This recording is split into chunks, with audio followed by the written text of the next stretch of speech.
She picked him, not you. And in the specific gut punch moment when that reality landed, when the choice became undeniable and the hope you had been quietly maintaining finally had nowhere left to live, something happened inside you that nobody prepares you for. Not just the pain of losing, the specific disorienting pain of being compared and found wanting, of watching someone look at what you are and decide it was not enough, of knowing that somewhere in her calculation, something about him outweighed everything about you. That feeling is one of the most honest and most brutal things a human being can experience, and this video is about what comes after it. Like and subscribe to Stoic Blessing. We show up every week for the man doing the hard work. Let's get into it. The first thing to understand is what her choice actually was. Because the story Pain tells about the choice is almost never accurate, and accepting Pain's narration as fact is what produces the specific, prolonged suffering that this video is trying to address. Her choice was not an objective evaluation of two men conducted by an impartial judge with access to complete information. It was a decision made by a specific person in a specific moment of her life, filtered through her specific psychology, her specific history, her specific needs at that particular chapter of her development, and the specific information available to her, which included the full, complex, genuinely known reality of you and the early stage, novelty, amplified, pattern-concealed projection of him. That decision was not a verdict. It was a moment, a human, fallible, emotionally influenced, context-dependent moment. Marcus Aurelius wrote about the discipline of seeing situations as they actually are, rather than as the story constructed around them suggests they are. The story Pain tells is, she compared you fully and accurately and concluded you were less. The actual reality is, she made a choice under conditions that were never capable of producing an objective comparison. She did not know him the way she knew you. She could not have. The familiarity that made you visible in your full complexity was the same familiarity that made him visible only in his early impressions. The comparison was never fair. It was never between two equally known, equally real people.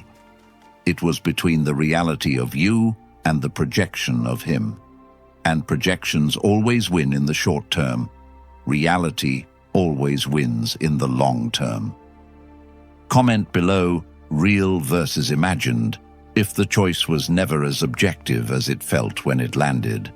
Here is what she felt in the weeks and months that followed, the specific, accumulating, impossible-to-dismiss sequence of feelings that the contrast effect delivers to anyone who trades something real for something that has not yet had the chance to become real. In the beginning, the choice felt right. The novelty was genuine. The excitement was real. The specific pleasure of something new and unknown produced the neurochemical experience that the mind mistakes for the feeling of having made the correct decision. This phase is real, and it is temporary. The patterns emerged. The specific work that every genuine connection eventually requires presented itself.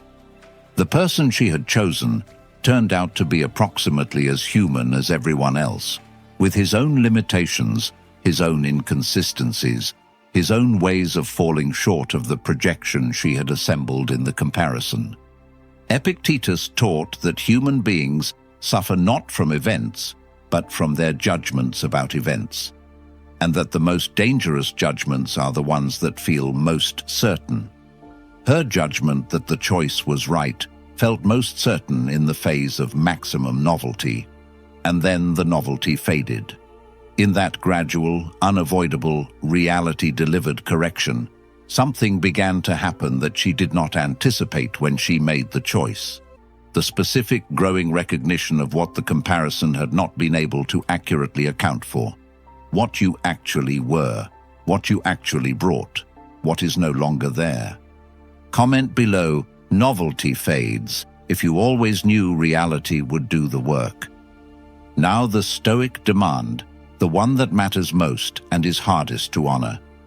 You cannot let what she eventually felt become your validation. You cannot make her recognition of what she lost the restoration of the self-worth her choice temporarily damaged. Because if her feelings are what make you feel okay, if her regret or her recognition is what restores your sense of your own value, then your sense of value was never truly yours. It was always on loan from her assessment, and worth on loan from someone's assessment is still subject to that assessment's fluctuations, still dependent on her as the authority. The Stoic demand is the complete and permanent relocation of your worth from the variable territory of her current feelings to the solid, internally generated, daily verified ground of your own character. Marcus Aurelius asked himself one question every morning: did I act today in accordance with the man I have decided to be? Not did she approve. Not did the outcome go as hoped. Did I act from my values? That question, answered honestly, acted on consistently, produces a sense of self that her choice cannot damage and her eventual recognition cannot restore, because it was never hers to damage or restore in the first place. Comment below, built from within, if you've relocated your values somewhere her feelings can't reach. Let's talk about the honest accounting, the specific, uncomfortable, most avoided part of this entire experience. The accounting of what was actually happening in the dynamic before the choice. Because the choice did not form in a vacuum. It formed inside the specific atmosphere of the connection you had. And an honest examination of that atmosphere, not the defensive version that exonerates you entirely, not the self-punishing version that blames you for everything, but the genuinely honest one, is the most practically valuable thing this experience can produce. What was the connection actually like from the inside? Not in the best moments, in the average ones. Was there aliveness in it? Was there genuine growth? Was there the specific felt quality of two people who were still genuinely seeing each other? Seneca wrote that the unexamined relationship teaches you nothing. It simply repeats its patterns until something external forces the examination. This experience is the something external. Use it, not to assign blame, to generate the specific, honest, practically useful understanding of what you were contributing to the dynamic. That understanding, carried honestly into your next connection, is worth more than any satisfaction you could derive from her eventual recognition. It is the actual learning, the real outcome, the specific thing that makes the experience of being picked over genuinely valuable rather than just genuinely painful. Comment below. I used the pain if you turned what happened into something that actually makes you better. Here is what she felt when reality finished delivering its correction.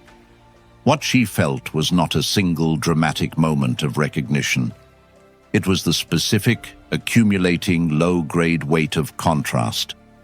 The moments when she reached for something you would have provided and found it unavailable. The moments when his patterns became visible in ways she had not anticipated. The moments when the specific quality of what you brought, the genuine investment, the real consistency, the specific and unrepeatable combination of who you actually are, became visible in its absence. These moments do not arrive all at once. They accumulate. And what they accumulate into is the specific feeling that the choice cost more than the comparison suggested it would. This feeling is not your victory. The Stoics would be unambiguous about this. The suffering of another person, even a person whose choices caused you pain, is not a source of genuine satisfaction for the man who has done the inner work. It is information. It is the natural, inevitable consequence of a decision made from the distorted lens of novelty rather than the honest ground of genuine knowledge. It belongs to her. Your response to it belongs to you. And the most important thing your response can be is the specific, grounded, genuinely equanimous acknowledgement of a man who does not need her correction to feel okay, because he built his okayness from materials that were entirely his own. Comment below her lesson, my foundation, if what she eventually felt confirmed what you already knew. Here is the Stoic concept that applies most directly to this entire situation. The concept that transforms the experience of being picked over from a wound into a curriculum. Marcus Aurelius called it the obstacle being the way. Not as a motivational slogan, as a genuine, precise philosophical observation about the nature of difficulty and what it contains when examined honestly rather than merely endured. The obstacle of being picked over, the specific targeted self-worth testing difficulty of watching someone choose someone else, contains within it the precise curriculum that the man inside it most needs. The curriculum is asking, where was your worth living that her choice had the power to damage it? What was the specific vulnerability that this specific experience exploited? And what would it take to relocate that worth somewhere genuinely safer? The man who receives that curriculum honestly, who sits with those questions and answers them with genuine rather than defensive honesty, is not just recovering from this experience. He is using it, not becoming armored, becoming grounded, not becoming cold, becoming complete. And the man who arrives at genuine completeness through this specific experience, who builds himself in the fire of being found wanting, and discovers that what he built is actually more than what was there before, is the whole point of everything the Stoics were pointing toward.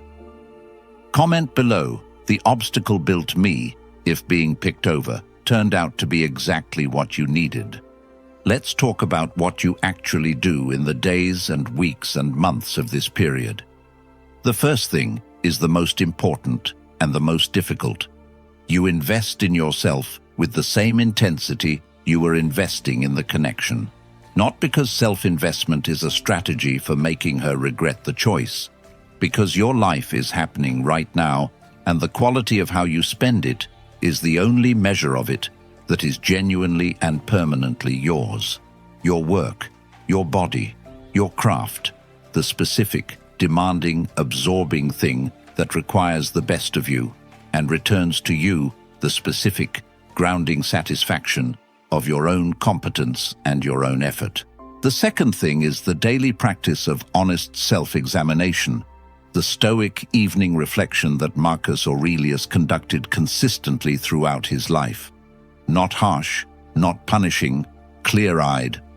Where did I act from my values today? Where did I fall short of who I have decided to be? What do I want to do differently tomorrow? This practice, conducted daily and honestly, builds the specific, incremental, compounding self-knowledge that is the foundation of everything else.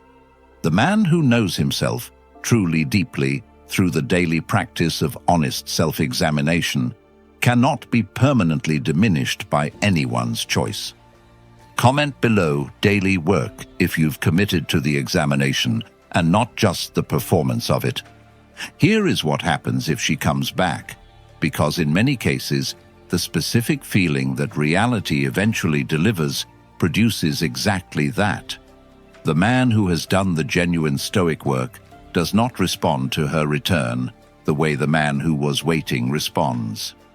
He does not feel the flood of relief that immediately restores the previous dynamic. He does not allow the warmth of her return to dissolve the honest understanding of the dynamic that the period of her absence produced. He engages warmly, honestly, from the genuinely grounded place the work built. And he brings the specific clarity of a man who has done the honest accounting to the specific question of what she is actually offering. Is what she is bringing now genuinely different from what the dynamic was before the choice? Not in her stated intentions, in her actual behavioral, observable willingness to show up differently. The return that comes from genuine growth is worth exploring with full openness. The return that comes from the discomfort of what she eventually felt, from the desire to restore access to what was more comfortable, rather than from the genuine willingness to build something actually different, is the previous dynamic attempting to reassert itself in softer packaging. The man who has done the work knows the difference, not through suspicion, through clarity. Comment below, actions only, if words are no longer enough and only changed behavior counts. The final thing, she picked him over you. And what she eventually felt, the specific, accumulating, reality-delivered recognition of what that choice actually cost, is not your victory. It is not the restoration of your worth. It is not the proof you needed.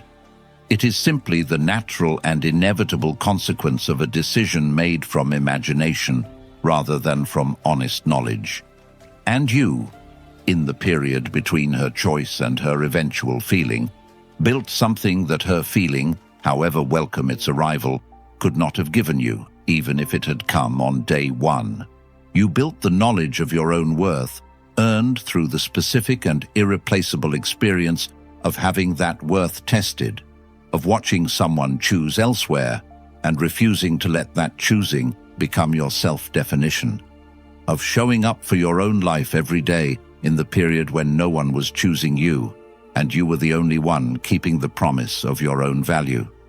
That knowledge, not received from her, not dependent on her eventual recognition, not requiring her return to remain intact, is the actual prize. The whole point, the Stoic destination, not the man she comes back to. The man who was building something worth coming back to without needing her to come back to know it was worth building. Like and subscribe to Stoic Blessing. Stay grounded, stay whole, stay unbreakable.